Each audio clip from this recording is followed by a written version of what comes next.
I'm Assad Ahmed. Welcome to BBC London. No surprises as to what everyone's still talking about. Yes, it's the hot weather. 3 heat waves in quick succession.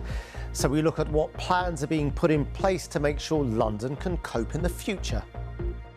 Our buildings are terrible and they tend to trap heat indoors, and it's a threat both to human health but also to our productivity.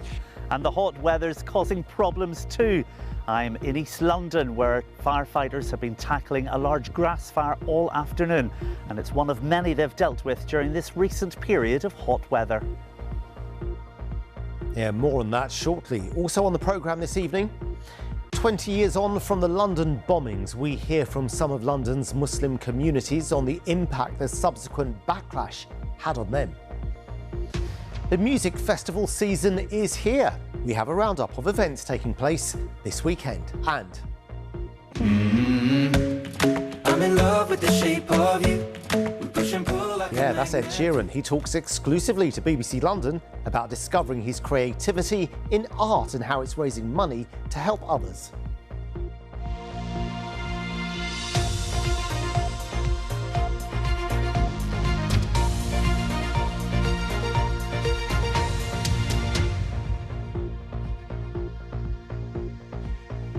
Hello, I'm Assad Ahmed. A health alert for the hot weather has been upgraded, and in places there are hosepipe bans. After all, this is the third heat wave in a matter of weeks, and even though temperatures are set to drop next week, it's not actually by that much. Wildfires are also presenting problems, with residents around Wanstead flats in East London being told earlier today to keep doors and windows closed. Well, more on that shortly. But with so much going on, let's see how people are coping in the heat. Here's Lakshmi Gopal. Another day, another heat wave. Well, that's what it may feel like, with Londoners facing their third one so far this summer. But refuge is available. So this is one of the cool spaces that we have in London. Cool spaces could be, community centres, it could be libraries, outdoor spaces with shade. This community building in St Pancras offers drinking water, air conditioning and a place to work. We know that heat can have a huge impact on some of our most vulnerable residents, our elderly, children, those with underlying health conditions. There's a number of things that we're doing in London. Number one is getting more water fountains across our city, more street trees to make sure that Londoners are staying in more shade. Number three is getting our cool spaces map, and more importantly, also having the right guidance out for residents for how they could stay more cool during temperatures like this. This is one of hundreds of designated cool spaces across the capital. Some parts of London have fewer than others, but if you've got any near you that would make a potential cool space, you can suggest it for consideration. And you can see all the cool spaces near you by going online and taking a look at the map. But more permanent solutions are needed. City Hall is working on a London heat risk action plan to prepare for what's ahead. We are not used to dealing with high temperatures, and those high temperatures are becoming more frequent and more extreme as a result of climate change. There should be very strong guidance in the London plan about constructing buildings to keep heat out and how to adapt them, putting shutters on the outside, putting blinds in. Nature often does it better. Out there you've got the concrete, you've got the buildings absorbing the heat, you've got the cars emitting even more heat. You come to a green space like this, you've got this lovely tree canopy providing shade, and the kind of vegetation on the ground is just a lot cooler. This is the Railway Fields Nature Reserve in Haringey. Unfortunately, London suffers from something called the urban heat island effect. So we know that city centres can be anywhere from 4 to 6 degrees warmer than the surrounding areas. Here, whilst we're still in an urban area, we're in a little green space. This week, Harrow Council warned people not to sit near trees after big branches fell in some northwest London parks. The heat wave considered a possible factor. Is there something that people should look out for to be able to avoid that? I mean, what I would say generally on all green spaces is to be aware of health and safety signage, which can point out potential hazards, including those with trees. Relief from this heat is around the corner, and London's heat plan is being drafted this autumn. You can share your ideas for it online now until the end of August. Lakshmi Gopal, BBC London. So that's a bit about coping in the hot weather. But as I mentioned earlier, wildfires are presenting A real problem for fire crews and for the public. We can cross now to Thomas McGill, who's on Wanstead Flats in East London, where there's been a significant grass fire today. Thomas. Yes, good evening, Assad. Well, I can tell you it is exceptionally hot down here at Wanstead Flats, where firefighters remain at the scene of this large grass fire. 14 acres were ablaze at one point earlier today, and this evening they are still here dampening down, but they've also confirmed that this blaze is very much under control this evening. Now, 70 firefighters from all across parts of East London attended this blaze, and as they were saying earlier today, it's not the first time that they have attended a grass fire here in London during this recent period of hot weather. There was one just a few days ago in Enfield and another in Rainham. Now, earlier, the incident commander spoke to us about and offered advice on what we can do to keep these spaces safe. Very quickly we were able to contain the fire, but there is, in these large park areas, there is a risk that fire can spread quite significantly, which is why we're imploring people of London to avoid things such as disposable barbecues and smoking, because just the careless disposal of a cigarette could lead to quite a significant fire. Well, again, advice there from London Fire Brigade, and they're asking us all to act responsibly.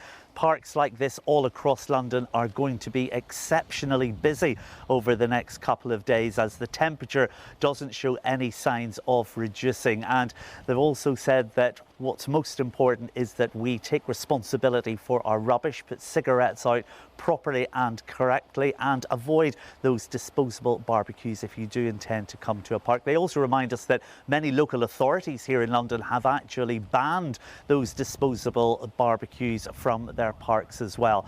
Concern as well that perhaps this will not be the last grass fire they'll be attending, as the weather intends to stay like this for a few more days to come. Assad. Yeah, Thomas McGill, thanks for that. It's really important we all do our bit. Many thanks. And we'll have more on the hot weather later. And we'll also have this.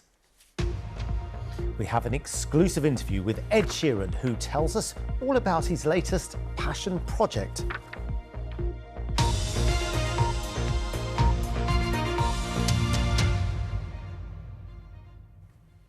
Now, 20 years ago this week, London's transport network was targeted in a cowardly attack by bombers who took 52 lives. The 4 attackers claimed to be British Muslims, something which then created a hostile environment for thousands of innocent Londoners. Well, the media and politicians have been blamed for stoking hostilities at the time, which saw London's Muslims attacked, abused and mistreated. Shabnam Mahmood has been looking into what happened and if things have changed. Following the London bombings, the East London Mosque became one of many targets of anti-Muslim hatred. Dilaver Khan was an executive director at the time. It was a very tense and shocking time for the community. We received a number of bomb threats. Our windows were broken as well. We received hate mails by email and also by post. We received a couple of times, white powder. Although the mosque condemned the attacks, he says Muslims faced increased hostility. People were very fearful of going out. A number of incidents happened where Muslim women's hijab were pulled, they were spat on. I remember the one incident where this woman, she was refused entry on the bus as well. 20 years ago, Shamina, a local pharmacist, was just a teenager. I think I was 13 at the time, and you all of a sudden start feeling quite alienated. So when you're going into school, suddenly your faith feels like something that can be attacked. What we were seeing in the media was a depiction that these attacks were central to being a Muslim and being Islamic, and it wasn't. And that's the reality of it. These attacks were isolated to individuals that committed a crime against humanity. 2 decades on, and London's Muslim community has more than doubled to 1.3 million. But for Shamina, it's still a difficult time. I'm feeling it coming back again with the resurgence of what's happening in the international political sphere at the moment. Frankly, I'm afraid again. The East London Mosque regularly holds interfaith events and open days to bring people together. There are more things that we have in common. than actually make us different, you know? And only when people engage and they spend time and they sit and have tea together, they'll get to see that actually, you know, there isn't much difference here.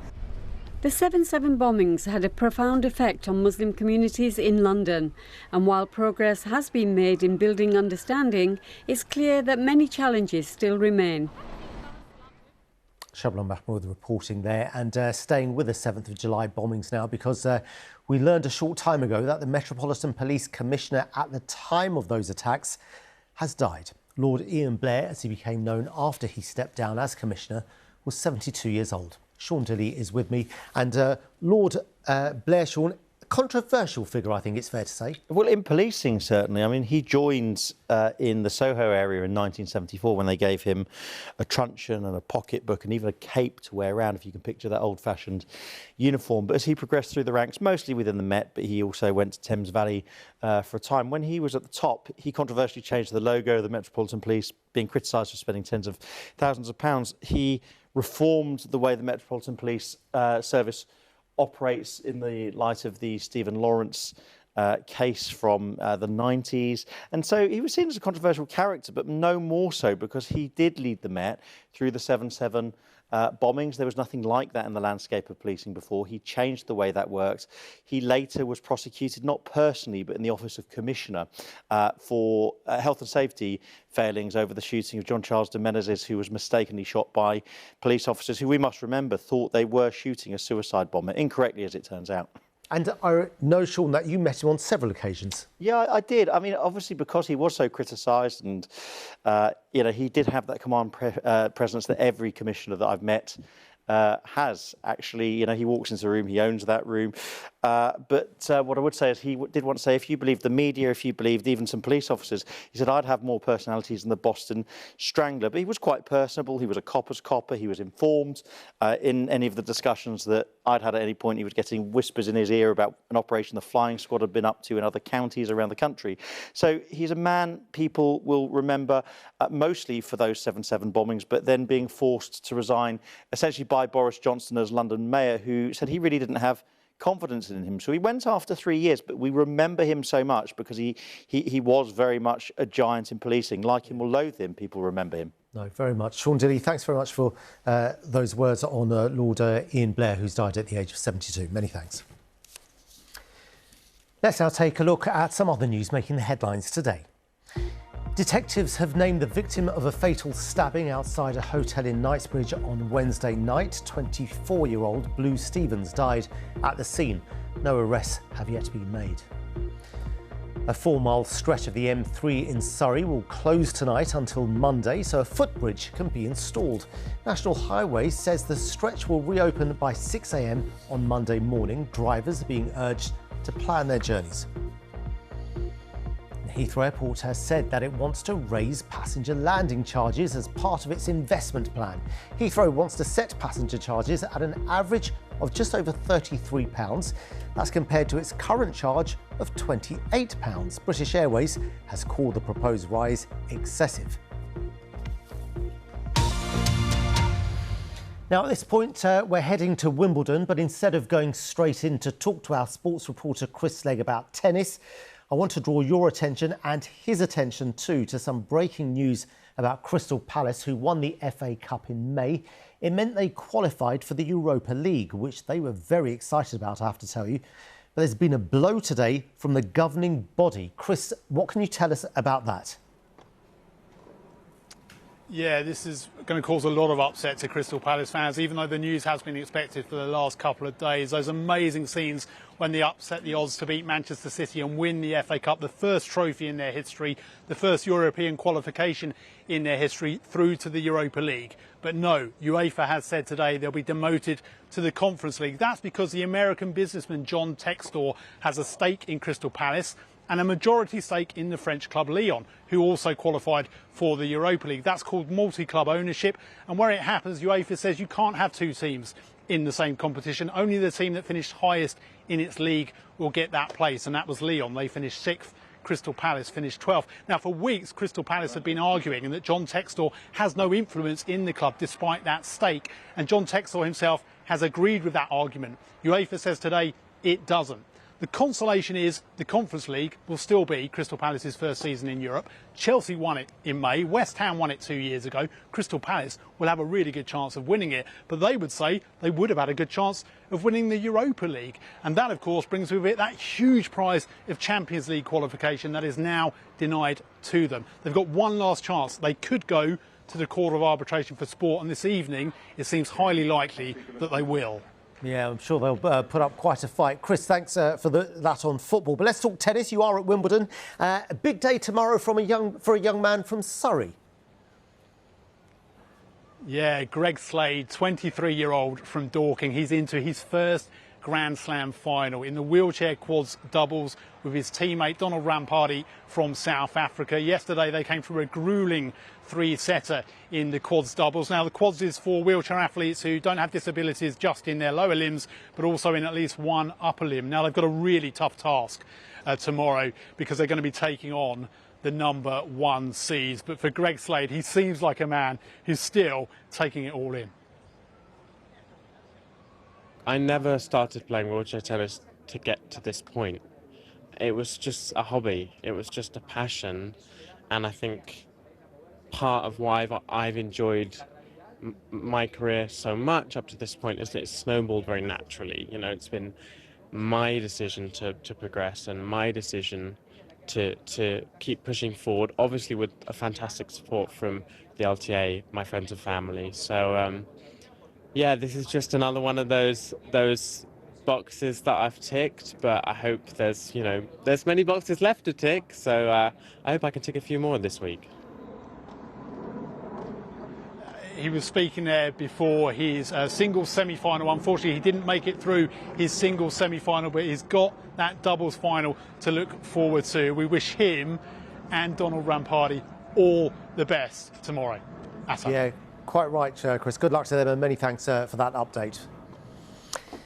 Now, a retired photographer who took these pictures of children's play areas in a deprived part of North Kensington in the 1960s has put them on display in the hope that people might recognise themselves as youngsters. The photographs document a very different time, as we've been hearing about. This is what it was like everywhere in North Ken. Kids had to play on the streets. There was this enormous need in this neglected and rotten, overcrowded area for playgrounds. Local people got together and made playgrounds, and I photographed the kids playing. I'm Adam Ritchie. I'm a retired photographer. I thought these pictures must be seen locally. So right next to a playground that we ran a long time ago at Monksilla Gardens, I thought that's just the place to put an exhibition. There was a long graffiti-covered wall, and I got the photographs blown up, painted the wall and pasted them up. I am very hopeful that people will identify themselves and say, that's me 58 years ago. There were no parks. There were loads of private squares, like Powers Square, all locked up and no one went there. So we made, I think, 12 temporary playgrounds for the children. There were empty sites, either derelict or unused. We got scaffolding from a scaffolding company. There were horse structures. We got paint from paint manufacturers. So there were lots of facilities going on for children of all ages. I was around so much as a kid on those playgrounds and always ready to help out and stuff. Brilliant, really, and knowing that they were actually trying to improve our lot. There are a lot of very amazingly happy children. In a place they were allowed, they were encouraged, and they were protected. I have recognised some of the kids slightly younger than me, and unfortunately none of my generation. I'm going to give a copy of the original photo and another one taken now to anyone who's identified in the pictures. Yeah, thanks Adam Ritchie, and what terrific photographs they are. Now, music festivals are upon us in London, with thousands of people coming from around the country too, just to see the likes of what? Stevie Wonder in Hyde Park tomorrow, Drake at the Wireless Festival in Finsbury Park. And that's where we can hear from Frankie McCamley. Well, we are just at the entrance of Wireless Festival here at Finsbury Park, and as you can see, people are continuing to arrive. I can assure you it is very hot here. Even the stewards, the police around are staying in the shade, trying to keep as cool as they can. But we've been asking festival goers what their game plan is for keeping cool in this heat. I went to Glastonbury like 2 weeks ago, but it wasn't as hot as it. I think this is the hottest probably, but it'll be alright. As long as you keep drinking water, it'll be fine. I think you can bring empty bottles. Oh, and then you can fill it up somewhere. Yeah. It definitely makes it less enjoyable because it's like it feels like you can't breathe in there, you know what I mean? Like, especially when you're at the front. No. I got my fan though, so I'm good. Okay. I've got Factor 50 in the bag. I've got this little thing I can pop over the head. Right. Just swinging it. But of course, this is a music festival, and lots of people we've seen going in have got alcohol with them, and they will be drinking whilst enjoying the music. So we asked London Ambulance Service how to stay safe whilst having a tipple or two. If we look back to last year, we saw more than 150 calls every single day during those warm summer months that related to alcohol and drug use. Our general advice for this coming weekend is go out and have a great time, but be sensible. If you're drinking alcohol, also make sure you're drinking soft drinks. Please also have something to eat beforehand. Think about how you're going to get home and have a plan for that, and make sure you've got your medicines with you if you need them. And it's not just Wireless Festival taking place here. There are plenty of other festivals taking place across the capital this weekend. In Alexandra Palace, Kaleidoscope, then BST is taking place in Hyde Park with Stevie Wonder playing this weekend. Summerfest is on in Hornchurch, and Chessfest, yes, you heard me correctly, is taking place on Trafalgar Square, where you can learn to play chess alongside thousands of others. So do have fun in the sun this weekend. Frankie McCamley there, and Chessfest.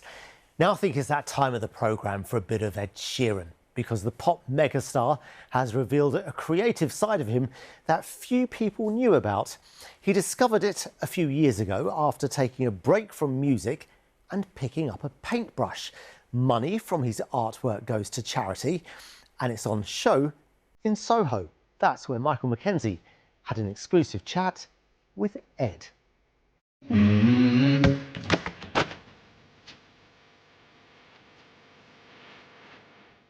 I thought the paintings kind of do seem a bit sort of celestial, spacey, but also I've painted all of them in a disused car park in Soho over the course of the year.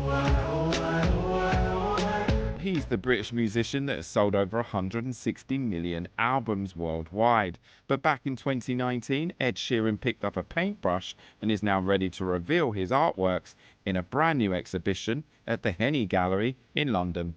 I grew up in an artistic household. My parents used to sort of do this when I was little. They used to basically curate art galleries and put on exhibitions. I finished the Divide tour and I didn't want to make music for a bit, but I still wanted to be creative. So I bought a load of canvases then and painted them, and then I gave them to friends, and friends liked them and hung them in their houses. And then talk to us a little bit about the show, because it's open to the public and anyone can buy these artworks. Yeah. It's basically, I sort of felt weird about putting on a show because I'm not an artist, I'm very much a singer, but I'd done all these paintings and I have a music foundation, so I was like, I'm going to sell them to raise money for the foundation, which funds basically music in state schools and grassroots clubs and stuff like that, and it buys instruments and music lessons, and I quite like the idea of art funding art. And then what are you hoping people take away from coming to see this show?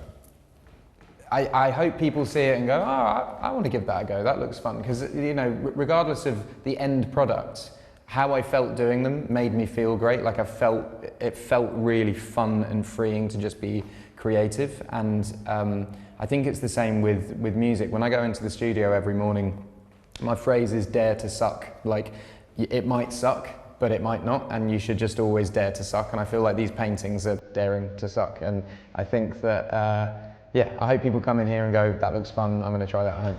Cosmic Car Park runs until August. Michael Mackenzie, BBC London. Yeah, and thanks to Ed for choosing BBC London above everyone else to speak to, and that's absolutely true. Now the weather forecast with Chris. And Chris, we've been hearing about how people are struggling in the heat, understandably. And I'm wondering, as a weatherman, do you have any tips on how we can all keep cool in a very practical way? Yeah, I mean, for people, if they're at home, the thing to do is keep your windows and doors shut during the daytime. Shut, yeah, okay. Because if you open them, you're letting 30-degree heat come straight into your house or your flat. The thing to do is keep the curtains shut, the windows shut, the doors shut. You only open them if it's cooler outside, and normally that's towards the end of the night when you can let the cool air in and then go through the same process again. As soon as it's cool where you live, then shut all the heat out again. There you go. Good tips, yeah, good tips, thanks. And yeah, it's been very hot today. 32 degrees Celsius recorded at both Heathrow and at Northolt as well. How long the heat wave is going to last? Well, these charts show you how much above average temperatures are. The heat's here Saturday, Sunday. Monday's still above average, but we are starting to see temperatures just dip down a little bit, giving some of us a respite from the high temperatures. And of course, after such a hot day today, those temperatures, particularly in the centre of our towns and cities, very slow to ebb away. 11 o'clock tonight, that's a 25 in the centre of London. Have your windows open at 11 o'clock, you'll let 25-degree heat into your house. So it's better, if you can, to keep it shut, keep the windows and doors shut until the end of the night, when you can drag in this cooler and fresher air. Now, that being said, as we go into tomorrow, there is a chance of seeing a little bit more cloud just coming into the Thames estuary, parts of Essex. That could keep things just a little bit fresher there. Otherwise, it's another hot and sunny day. So once you've started the day with that cool air in your houses and flats, shut the windows, shut the doors, shut the curtains on the sunlit side of your house. Keep this heat out. Top temperatures, again, likely to run into the low 30s. Overall, it's a similar kind of look to the weather for the second half of the weekend as well. There might be a little bit more in the way of high cloud coming and going, but for most it's just dry, it's sunny, and it's hot again with temperatures high 20s, low 30s once again. We see more of a change to our weather patterns, though, as we get into Monday. We start to see more of a southwesterly wind start to blow in. That's bringing air in off the Atlantic, coming all the way into eastern England. And so temperatures will come down into the upper 20s. Still hot, but not quite as hot as it has been. And there is a risk of a few showers for Monday as well. Assad. OK. Chris, thanks very much for that. Well, that's it for now. Frankie will be here with our late news at 10:30 on BBC One and the iPlayer. You can read more on the day's stories on dedicated BBC websites for London, Kent, Essex and other home counties as well. But for now, on behalf of the BBC London team, do have a very good evening and a very nice weekend. Bye-bye.